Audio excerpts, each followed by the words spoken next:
번도 안 물어보고 예배 시간 안 주신 분도 많으니까 잘 지냈어? 라고 한번 안부 한번 물어보듯이 시작.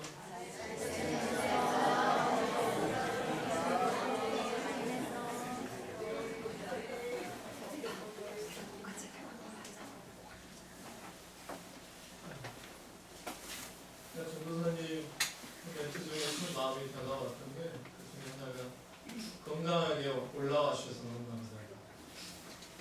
이번 주에도 다치셨다고 넘어지셨다고 많이 아프시다는 소식이 많이 들려와서 혹시라도 우리 시간에 못 나오겠지 했던 그분들이 건강하게 예배를 사모해서 올라오신 여러분이 현대의학으로 고쳐지지 않는 구원의 역사가 하나님이 예배를 통하여 오신 여러분을 통하여 역사하는 귀한 구원의 일이 되어지기를 축복합니다.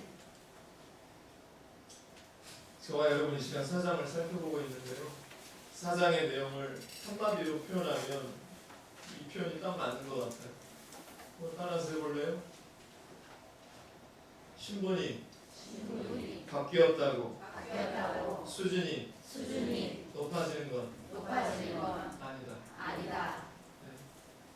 우리가 아무리 예수의 피로 말미암아 칭의를 얻은 사람일지라도 우리가 예수 피로 말미암아 구원을 입은 사람일지라도 우리가 예수의 피로 말미암아 옛사람에서 새사람이라고 하는 신분을 입었을지라도 반드시 12장 출애굽기 12장 6월절 어린 양 피의 역사 이후에 40년, 43년의 광야훈련, 성화의 과정을 겪지 않으면 절대 영화의 삶을 살 수 없다는 것입니다.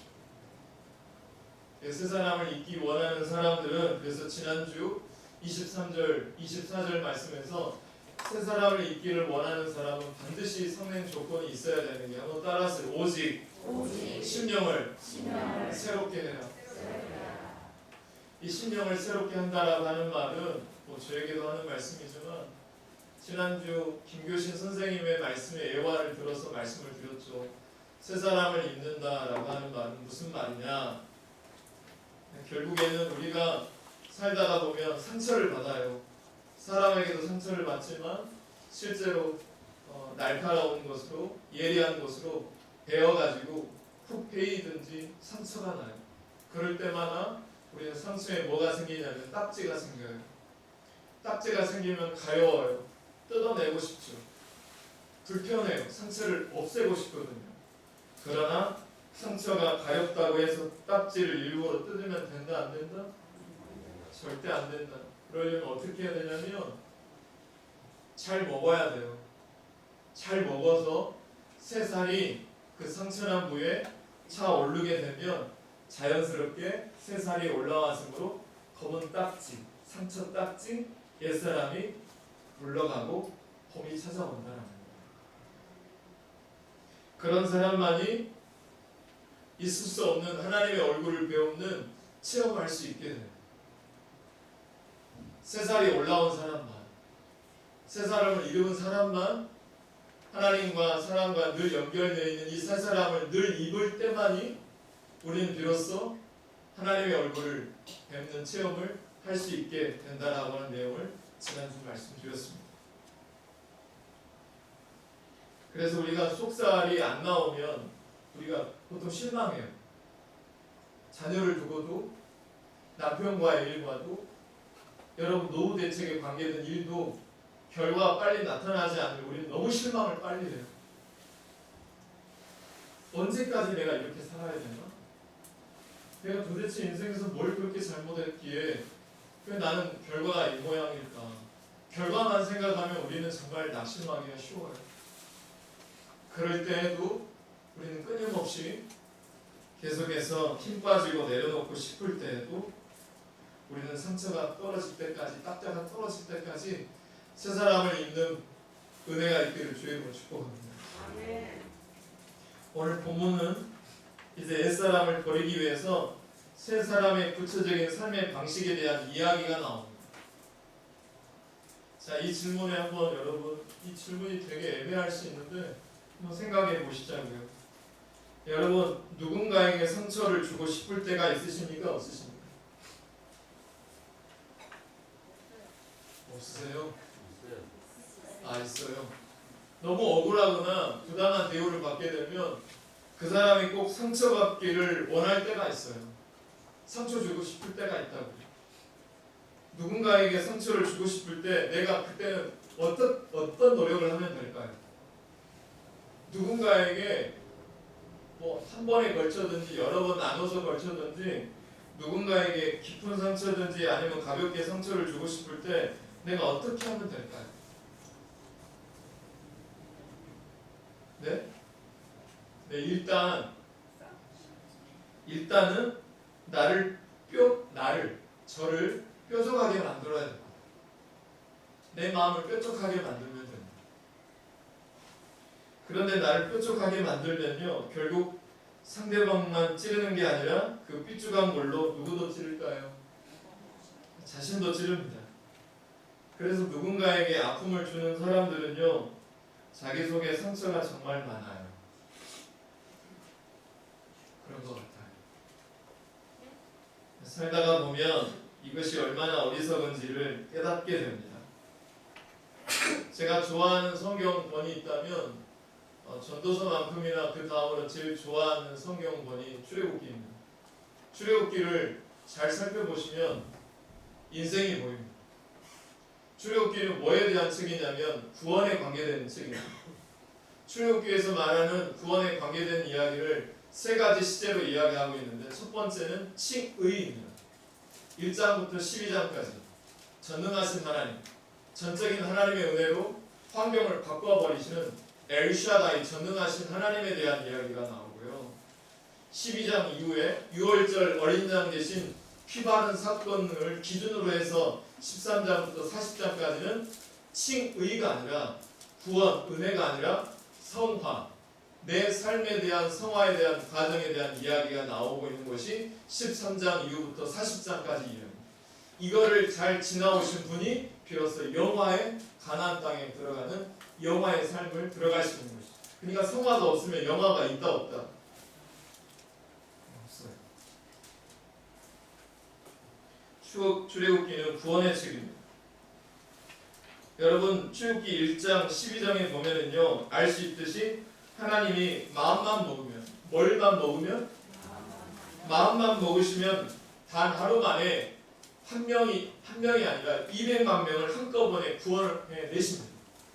하나님이 이 시간 여러분에게 하나님의 마음만 먹으시면 의사가 고칠 수 없는 병, 세상에서 내놓은 정말 치명적인 병도 하나님이 마음만 먹으시면 그 자리에서 낫게 하시는 게 하나님의 구원의 역사예요. 하나님만 마음만 먹으면 이스라엘 백성들을 430년 동안 애국살이 했던 그 사람들을 하루 만에 구원해 내십니다. 그리고 출애굽기 12장에서 6월절 어린 양 피만 확인하면 하루아침에 200만 명을 끌어내십니다. 그런데 14장에서 14장부터는 출애굽한 백성들, 구원받은 그 백성들을 홍해로 세례를 주고 15장에서 40장까지는 2주 만에, 열흘 만에 가나안에 갈 수 있는 길을 냅두고 수르광야, 신광야, 르비딤, 아말렉, 시내산, 그 다음 25장부터 40장까지는 정말 길고 긴 성막 짓는 내용 등 40년 동안 광야 생활을 돌리시는 이유는 뭘까요? 쉽게 갈 수 있는 길이 있는데 왜 40년 동안 계속 하나님이 이 사람들을 돌리실까요?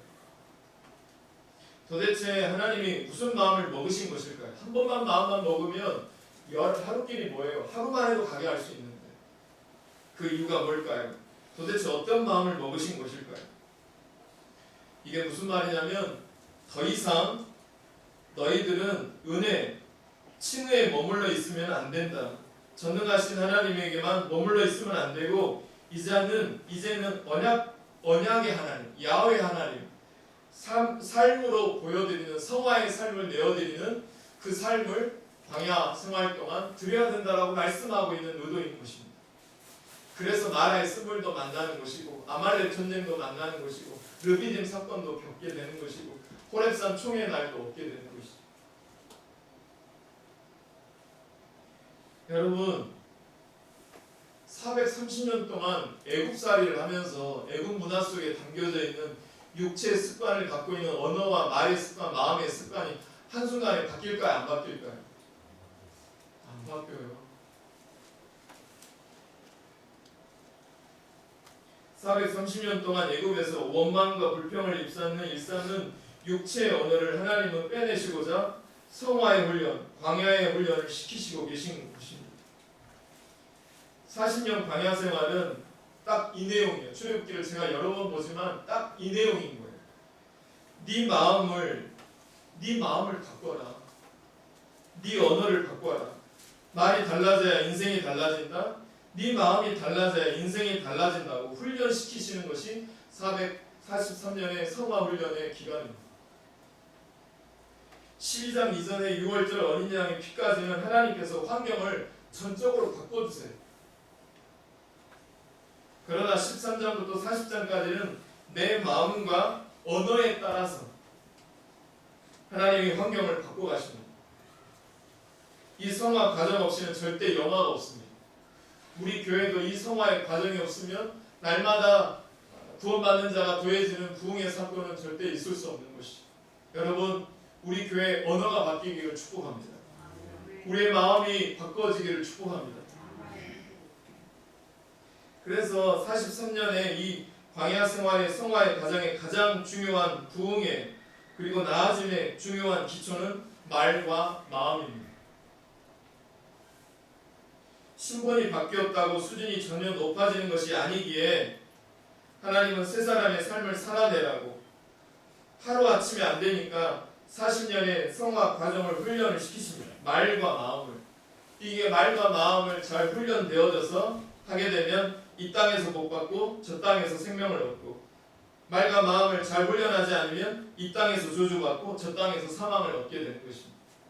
여러분, 우리 교회가 생명을 얻는 교회가 되기를 축복합니다. 여러분, 내가 사용하는 단어들이 달라질 때 인생이 달라진다고 합니다. 제가 가끔은 교회에서 이런 분들을 발견할 때가 있습니다. 감사한다고? 뭐가 감사한데? 이런 분들은 평생 감사할 일이 없습니다. 그런데 한번 따라서 해보세요. 와우. 와우. 한번 크게 한번 와우. 와우. 아하. 아하. 이거를 종교적 체험으로, 신학적 용어로 아하 익스피리언스, 종교적 체험이라고 말합니다. 이야, 전춘자 원장이 와 염색 잘 됐다. 우리 옆에 사람한테 와우 한번 해볼까요? 와우 시작. 와우. 그 다음 걸 이야기해 주셔야죠. 그 다음 거. 우리 다시 한번 와우. 와우. 이 체험들이 우리 교회 안에 많아졌으면 좋겠어요. 아하 익스피리언스. 이 감탄사가 많이 사용하는 사람은 이 땅에서 천국을 누리고 행복을 누린다고 합니다. 그래서 새 사람들은 뭐가 달라져야 하냐면 언어가 달라져야 한답니다. 이게 오늘 본문 29절에서 시작되는 내용입니다. 우리 25절 내용 한번 같이 한번 읽어볼까요? 시작. 너희는 거짓을 버리고 각각 그 이름과 더불어 참된 것을 알아라. 이는 우리가 서로 자, 거짓을 버리라고 얘기하니까 제일 맨 먼저 떠오르는 것은 뭐냐면 거짓말이죠. 거짓말. 자, 누군가를 속여서 내 이익을 얻기 위해 누군가를 속이지 말라라고 하는 말이 거짓이죠. 거짓말. 그러나 여기에서 거짓은 말만을 얘기하는 게 아닙니다. 이방적인 삶의 방식, 욕망을 따르는 옛사람의 삶의 방식을 일컬어서 거짓을 말하고 있습니다. 한마디로 말하면 거짓은 하나님을 경외하지 않는 내 자신의 삶의 방식이 거짓이라는 것이죠.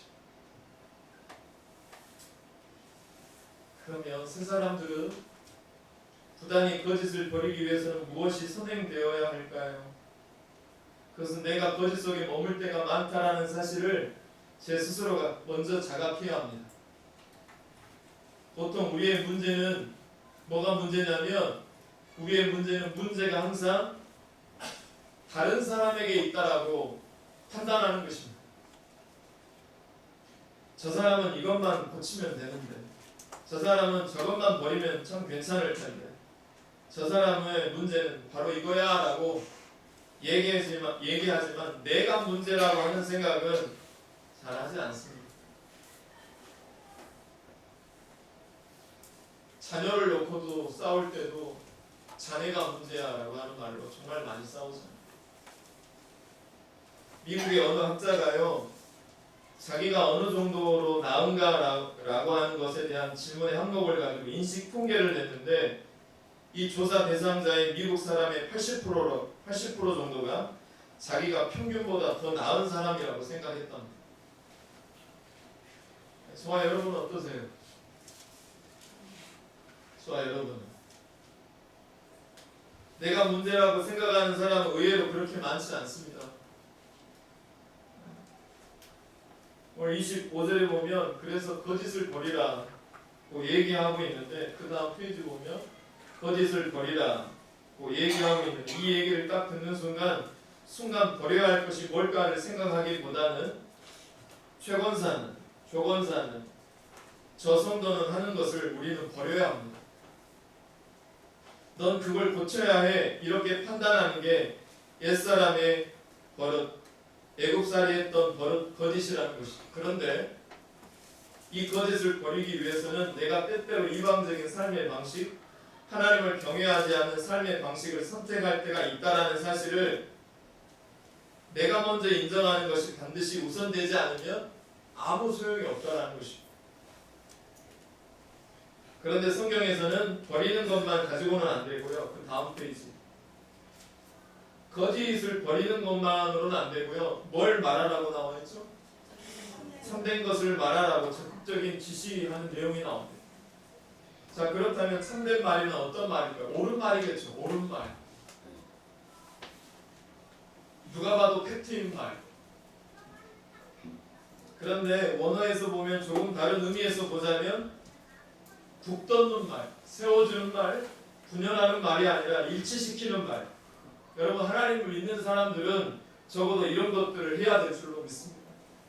왜냐하면 저도 경험하고 여러분 지나왔던 모든 공동체 속에서 경험하고 있는 중요한 느낌이 뭐냐면요, 한 공동체가 무너지고 세워지는 것은 신념의 문제로 무너지지 않았던 것을 저는 경험하게 됩니다.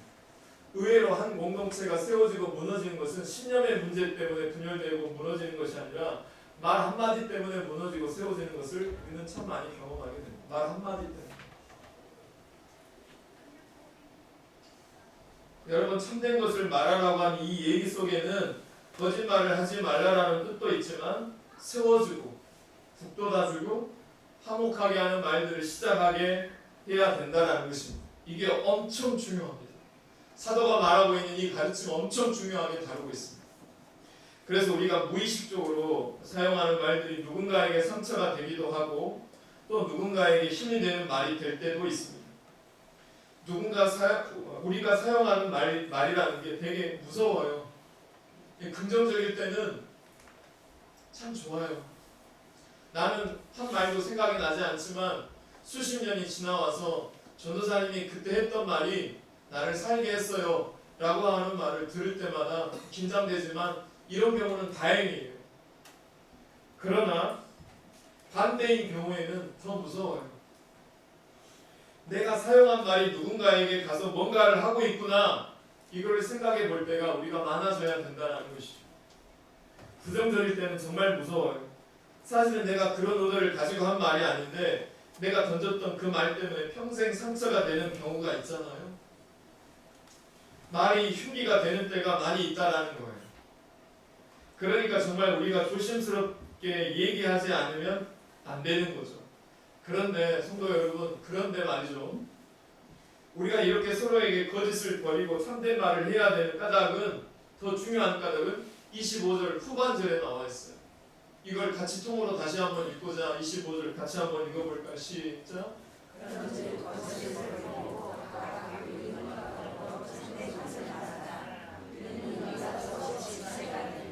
네, 우리가 서로에게 거짓을 버리고 참된 말을 해야 되는 까닭과 그 이유는 우리가 서로 지체가 되라고 불러주셨기 때문에 그렇다라는 거예요. 교회는 한 몸으로 여러 지체들이 있어요. 입이 눈을 보고 뭐라고 하냐면 너 소용없어. 꼴보기 싫어. 얘기하면 안 되잖아요. 마찬가지예요. 서로 지체가 되었기 때문에 서로 지체가 된 사람들에게 필요한 것이 뭐냐면 따라서 해보세요. 서로 내 수준에 정말 저 사람은 미달돼요. 내 등급에 전혀 맞지 않는 행동과 언어 심사를 갖지 않다고 여겨졌을 때 우리는 보통 밀어내고 무시하고 두 귀하고 연합해서 입을 험담해요. 너 더 이상 먹지 마라. 저 입 좀 쫓아냈으면 좋겠다. 여러분 바울 서신을 이번에 제가 설교를 준비하면서 바울 서신을 살펴보니까 이 서로라고 하는 단어가 걸쳐있는 성경구들이 진짜 어마무시하게 많더라고요. 그 중에 일부만 제가 보여드릴게요. 성경 여러 군데에서 서로라고 하는 말이 걸려있는 구절들이 얼마나 많은지 그 일부만 보여드릴게요. 에베소서 4장 25절 서로 지체가 되라. 로마서 12장 10절 서로 우애하여라. 로마서 12장 16절 서로 마음을 같이 해라. 데살로니가전서 5장 11절 서로 덕을 세워라. 로마서 15장 5절 서로 뜻을 같게 해라. 로마서 15장 7절 서로 받으라. 서로 받으라고 한 게 그 머리로 받으라는 말 아니에요. 일부 때 어떤 분이 이걸 갸우뚱하셔서 혹시 그렇게 생각이나 지금 생각이 든 거예요. 서로 받아내라라고 하는 것입니다. 그러나 로마서 15장 14절 서로 권하라. 고린도전서 11장 33절 서로 기다려라. 고린도후서 1장 11절 서로 도우라. 그 다음에 로마서 16장 16절 서로 무난하라. 갈라디아서 5장 13절 서로 종로를 해라. 갈라디아서 6장 2절 서로 짐을 지라. 마지막으로 골로새서 13장 3절 서로 모아라. 지금 1분만 발췌해서 가지고 와서 말씀을 드렸습니다만은 교회는 한마디로 말하자면 서로 함께하는 공동체, 서로 지체의 공동체다라고 하는 얘기를 드리고 있는 것입니다. 다시 얘기하자면 따라서 해보세요. 내 덕분에 내가 존재한다. 우리 옆에 사람하고 당신 덕분에 내가 존재한다. 네, 지금 그걸 얘기하고 있는 것입니다. 네. 덜 잡은 소승 이제 끝나고 더 파폭스럽게 잡으시길 바랍니다. 자, 여러분 이걸 더 쉽게 설명을 드려볼게요. 저는 어렸을 때 제 모교회가 영광 법성 중앙교회인데 그때는 성도들이 벽돌을 쌓았거든요. 실제로 교회 예산이 없으니까 저도 이렇게 버침지고 3층까지 이거 지고 이고 올라가서 벽돌을 쌓았던 경험이 지금도 생각이 나요. 여러분 서로라고 하는 공동체에 대한 설명을 잠깐 이야기 드릴게요. 여러분 벽돌로 담을 쌓아 올릴 때 내가 효율적으로 쌓고 싶다고 해서 너는 거기 쌓아 나는 여기 쌓을 테니까 라고 하는 5m 간격을 두고 나만 효율적으로 벽돌을 쌓는다고 나만 수직으로 벽돌을 올리는 사람이 있나요 없나요? 그럼 어떻게 벽돌을 쌓나요? 벽돌은 수직적으로 올리지 않고 수평적으로 쌓아요. 담을 쌓을 때 밑에서부터 차곡차곡 수평을 맞춰 쌓고 그 위에다 쌓죠. 왜냐하면 그 이유가 무엇이냐면 이게 옆에가 든든하게 서로 버텨줘야만 기다려줘야만 붙을 때까지 서로 기다려주고 이게 버텨줘야만 나 또한 든든하게 서가는 거예요. 제가 목자 교육할 때도 이 내용을 가장 중점적으로 다룹니다. 그 목장 한 군데가 효율적으로 다룬다고 그 목장 하나만 따로 어떤 것을 감당하게 되면 수직적으로 벽을 세우는 거하고 똑같은 거예요. 분명히 효율적인 효과는 나타나겠죠. 그 목장은. 그러나 전체 목자가 같이 가려면 수평적으로 같은 교육, 같은 마음, 같은 시간 교육의 내용을 가지고 천천히 차분히 멀리 두고 같이 벽돌을 세워가야 된다는 내용을 목자 교육 때 지금 할 거예요. 그래서 벽돌은 수직적으로 효율적으로 내가 아무리 올린다고 한들 벽이 세워지지 않는 거예요. 건강하지 않아요. 그래서 서로 지체가 된다라고 하는 것은 바로 그런 의미라고 볼 수 있겠습니다. 그런데 살면서 여러분 솔직히 저도 마찬가지겠지만 매번 설교할 때마다 나는 설교할 때 결국은 저에게 하는 설교구나라고 하는 생각을 제가 해봅니다. 여러분 그런데요, 살면서 따뜻한 말만 하고 살고 싶지만 그게 됩니까 안 됩니까? 예, 거슬려요. 거슬리는 사람들이 보여요. 거슬리는 자녀, 거슬리는 부모, 거슬리는 성도, 거슬리는 직장 동료, 거슬리는 사업장의 고객들, 진상들이 많아요. 그때 거슬리는 사람이 모이면 안에서 어떤 불이 올라와요? 예? 사랑이 올라와요? 천불이 올라오잖아요. 친상 고객을 보면. 그래서 어떤 분은 천불도 부족하대요. 만불이 올라온대요. 우리 화가 날 때가 솔직히 있잖아요. 저도 화가 날 때가 있어요. 자녀 앞에서, 아내 앞에서. 그래서 사도는 26절에서 이렇게 이야기하고 있는 거예요. 분을 내어도 뭘 짓지 말아라. 사람이기 때문에 저도 여러분도 분을 낼 수 있어요. 그런데 27절에서 해가 지도록 뭘 품지 말고 무엇보다도 마귀로 뭘 주지 못하게 하라. 여러분 인간이 함께 살고 있는 이상 인생사에서 갈등이 없을 수가 있나요? 없나요? 없어요. 없는 분들은 휴가 받으시길 축복해요. 그런 사람 없어요. 왜냐하면 각자마다 좋아하는 사람, 좋아하는 취향, 좋아하는 음악, 여행 계획이 다 다르거든요. 여러분 여행 갈 때 차에서 임영웅 씨의 제일 유명한 곡이 뭡니까? 임영웅 씨의 곡이요. 예?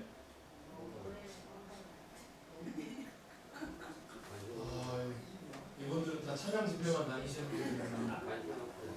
갑자기 생각이 안 나요. 적어놨는데 별빛 같으며? 하여튼 별빛이 있다고 그러세요. 그냥 별빛이 있어요. 그 다음에 뭐 성시경의 어떤 노래가 있어요. 아니면 뭐 신나는 누구의 노래가 있어요. 자, 임영웅의 뭐 별빛의 내용을 들어야 될까요? 아니면 뭐 나훈아나 송대관의 뭐 해가 뜰 날 이런 것을 들어야 할까요? 누가 옳은 걸까요, 여러분? 예? 차 주인 마음이겠죠. 뭐. 여러분 이거는 취향의 문제일 뿐이에요. 저 부분은 나하고 다르구나 하고 생각하고 넘어가면 되는데 나랑 다르면 틀림으로 정해버립니다. 저 사람은 틀렸어. 그렇게 얘기하는 버릇이 우리 안에 딱 있어요. 이게 우리로 하여금 감정적으로 얼마나 힘들게 만드는지 제가 너무나 잘 알아요. 여러분도 잘 알잖아요. 이게 얼마나 힘든 것인지. 그런데 이게 인간이고 인생이에요. 아무리 내가 구원받았어도 홍해를 건넜어도 세례를 받았어도 마라에 가면 하나님 앞에 원망해요. 날 여기서 죽이려고 했는데 나를 인도했냐? 호렙산 총회 시내산에 가서도 금송아를 짓는 게 사람이고 인간이에요. 여러분. 430년 동안 그 언어가 하루아침에 바뀌지 않아요. 사람이 바뀐다라고 하는 것은 마음이 바뀌는 것이고 언어가 바뀌어야지 교회가 바뀌는 거예요. 여러분 이 은혜가 있기를 축복해요. 인간은 이 다름을 받아들일 수 없을 때 안에서 천불이 올라와요. 화가 올라와요. 한자어로 이야기하면 화기, 불기운이 올라와요. 여러분들이 그거 아세요? 이 불기운은 언제나 또 뭘 불러올까요? 화를 불러와요. 그리고 누군가에게 화를 갖는 것에는 상대방에게 뭔가 나쁜 일이 생기길 바라는 마음이 다소 담겨 있어요. 저 사람 진짜 안 됐으면 좋겠다. 이 분노는요, 이 분은 어느 정도 악의가 있다라는 것입니다. 한편 누군가가 분명히 명확히 잘못된 것을 봤어요. 저건 진짜 아닌 거예요. 그러면 우리 안에 뭐가 올라오냐면 의분이 올라와요. 거룩한 분노가 올라와요. 이거 정말 주의해야 해요. 이 의분 속에서도 다소의 악의가 들어갈 가능성이 있어요. 이게 아주 사도 바울이 말하는 아주 중요한 지점을 주의하라고 말씀하고 있는데 여러분 분명 의분도 필요해요. 의분이 없다면 우리의 믿음 생활한다고 얘기할 수 있겠습니까? 불의를 보면 화를 낼 수도 있어야죠. 그런데 우리가 알아야 될 것이 무엇이냐면 내 감정까지 여기에 담는 순간 정당하던 그 의분이 때때로 나의 성격이 드러남이 될 때가 아주 많이 있어요. 그래서 의분에는 이 단어가 맞은지는 모르겠어요. 한번 따라서 해보세요. 의분에는 여백이 있어야 된다. 그를 나의 소중한 이웃으로 받아들이려고 하는 사랑의 마음이 몸부림치는 이 사랑하는 마음이 함께 가지 않으면 의문조차도 누군가에게 상처가 될 수 있습니다. 여기 분이라고 나와. 제가 광주에 있었을 때 박근혜 대통령 그 탄핵에 대한 내용에 대한 집회가 광주에도 있었어요.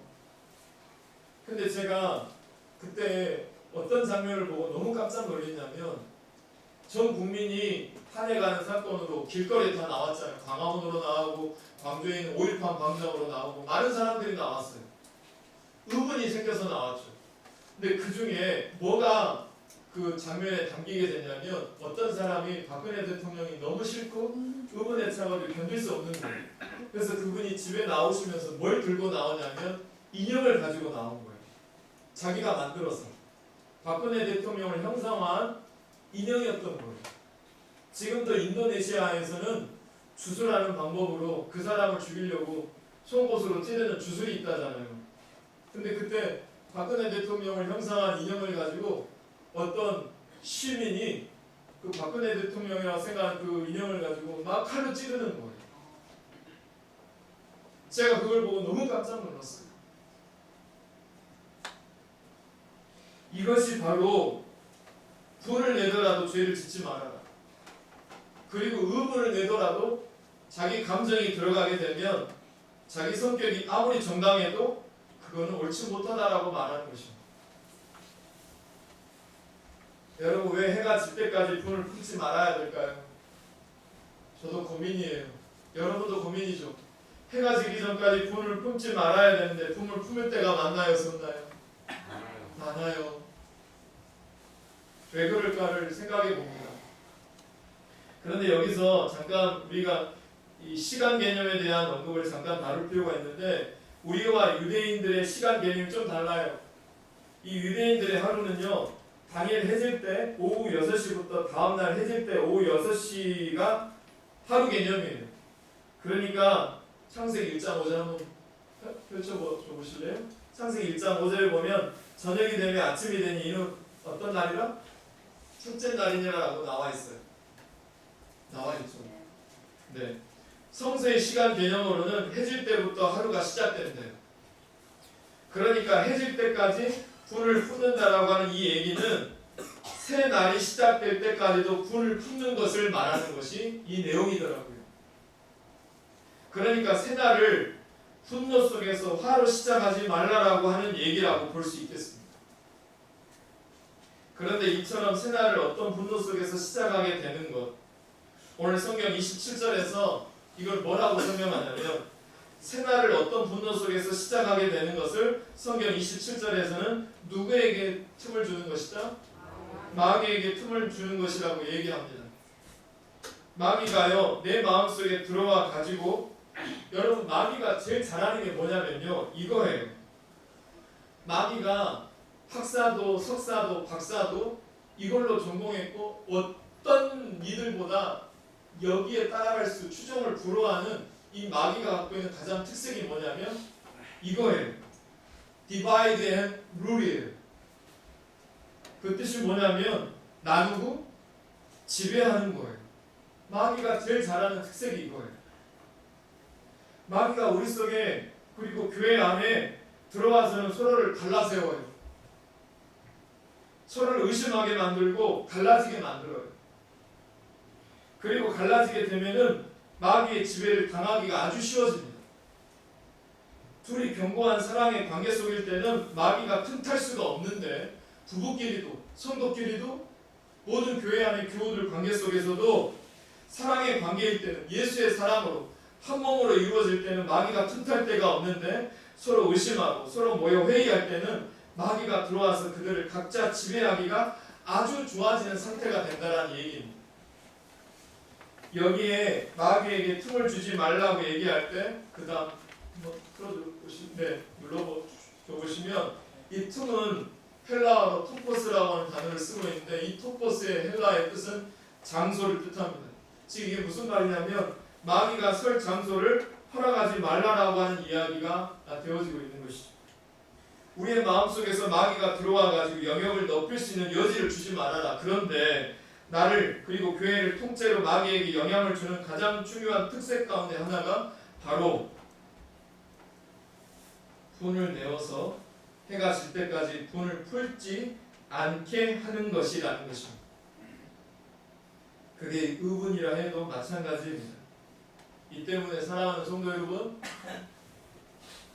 우리에게 가장 필요한 것은 사랑과 인내라고 하는 것이라고 사도가 말할 수 있겠습니다. 결과가 지금 당장 있지 않더라도 내가 자녀를 언제까지 뒷바라지해야 될까? 내가 언제까지 이 시간들을 견뎌내면 좋을까? 차라리 인생을 내려놨으면 좋겠다. 내 믿음의 생활, 내 모든 생활을 지금 당장 내려놓으면 좋겠다 라고 할 때가 있어요. 너무 괴로우니까 다 만사가 귀찮은 거예요. 내려놓고 싶은 거죠. 결과가 아무것도 안 보이니까. 그럴 때 우리에게 가장 필요한 것은 결과가 없더라도 끊임없이 사랑과 인내를 우리의 마음에, 우리의 언어에 채우는 것이 세 사람의 삶의 내용들을 채워내는 것임을 기억하시기를 주의로 축복합니다. 제가 오늘 25절부터 35절까지 여러분과 나누고 있는데 이 구절 안에 세 사람의 삶의 방식에 대한 내용이 9가지 이상을 다루기 때문에 이 시간 짧은 설교가 명설교라고 말하고 있는데 그 짧은 20분, 30분 안에 다 담아내기가 쉽지 않아서 나머지 이 세 사람의 삶의 방식에 대한 내용을 다음 주에 이어가도록 하겠습니다. 자, 말씀을 마칩니다. 지금은 봄입니다. 봄. 영어로 스프링이고 한자어로 봄, 춘자, 봄입니다. 사전에 보니까 영어에서 봄과 한자의 봄은 만물이 생동하는 자연 현상을 상징합니다. 그러니까 자연을 두고 말하는 게 한자에서 말하는 영어에서 말하는 봄이에요. 근데 우리나라 말인 봄이라고 하는 이 봄의 뜻은 자연을 두고 계산하지 않고 인간을 주체로 두고 표현하는 순우리말이 봄이더라고요. 그 대표적인 우리나라 말이 무슨 말이냐면 따라서 해보세요.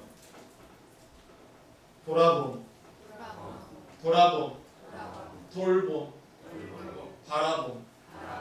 이게 다 봄자가 들어가 있는 봄이라는 거예요. 새로운 시선으로 바라본다는 철학이 담겨있는 게 봄입니다.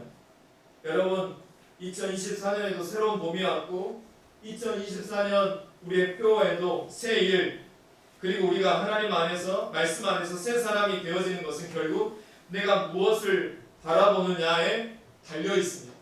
사랑하는 성도 여러분, 교회의 거울, 내 인생의 겨울은 한 사람의 마음을 어떻게 바라보고 어떻게 돌아보느냐에 따라서 겨울도 자연스럽게 물러가게 되어지고 새로운 봄과 새로운 살이 올라오게 될 줄로 믿습니다.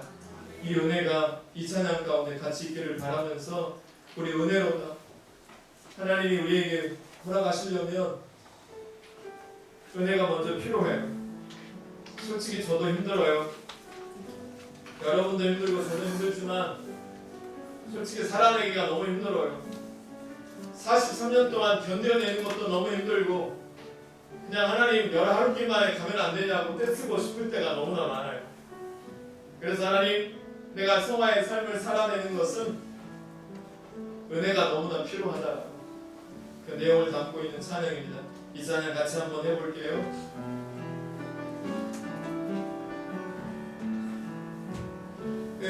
은혜로다 주의 은혜 날 살리신 주님의 그 은혜라 은혜로다 주의 은혜 날 살리신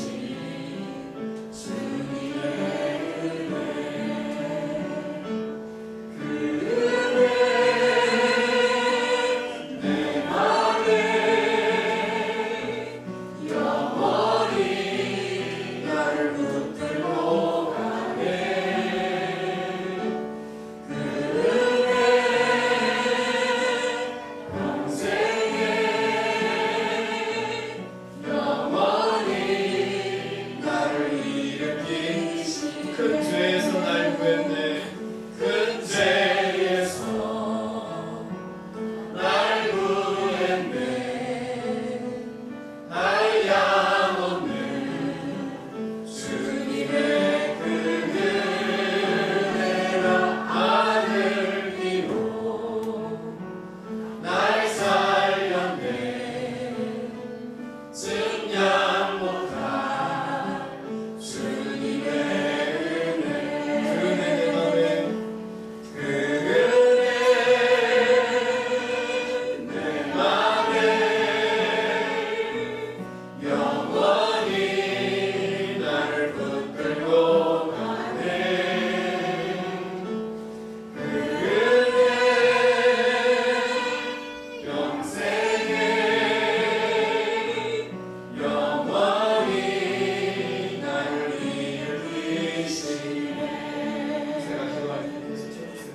하나님,